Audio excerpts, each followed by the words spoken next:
It's August of 1944 and you're an American soldier fighting in Western Europe. And suddenly you realize there's a German convoy up ahead. You've been fighting for some months now and you expect this German soldier to look just like this. Nothing out of the ordinary. Quite typical. But you don't see that. You see something different. The German convoy you come across is wearing this new helmet. It looks German, but it also doesn't, and you're very confused.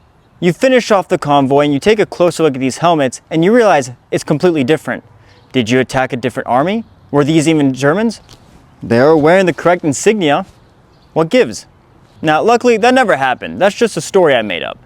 But it could have been a reality because these helmets that you recognize as East German helmets were actually a World War II design. In 1942, Germany was looking to improve on their helmet designs. The M35 was too costly and time-consuming to make, therefore they came up with the M40, a slight improvement from the M35. But then they realized that was still too costly and still too time-consuming. In 1942, there were different trials, and not only were they looking to just simplify the helmet, but maybe even come up with a new design. And this helmet here was one of them. The story goes that Hitler personally vetoed the idea on this helmet simply because he just didn't like the way it looks, which if you ask me, this would have looked pretty cool. But anyways, I digress. Whatever the reason why these helmets never made mass production, they were never issued to German troops.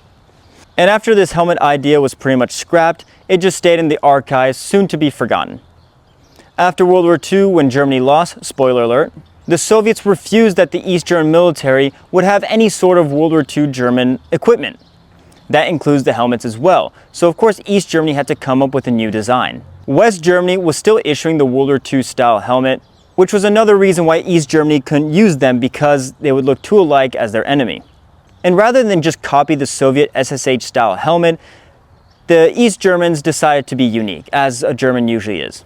They went through some design processes, trials, and then eventually, this old helmet came out of the archives, dust blown off the paper, and they realized, hey, now that's a helmet we can use.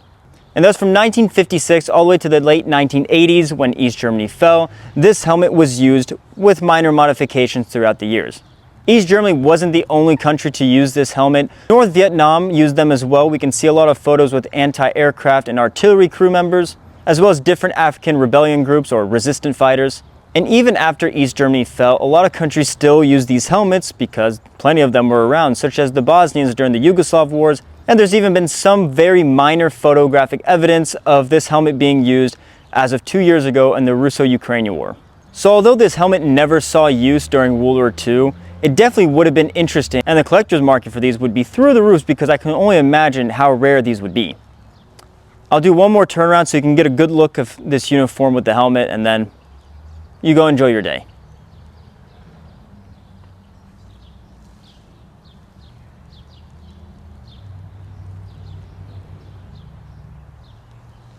Take care.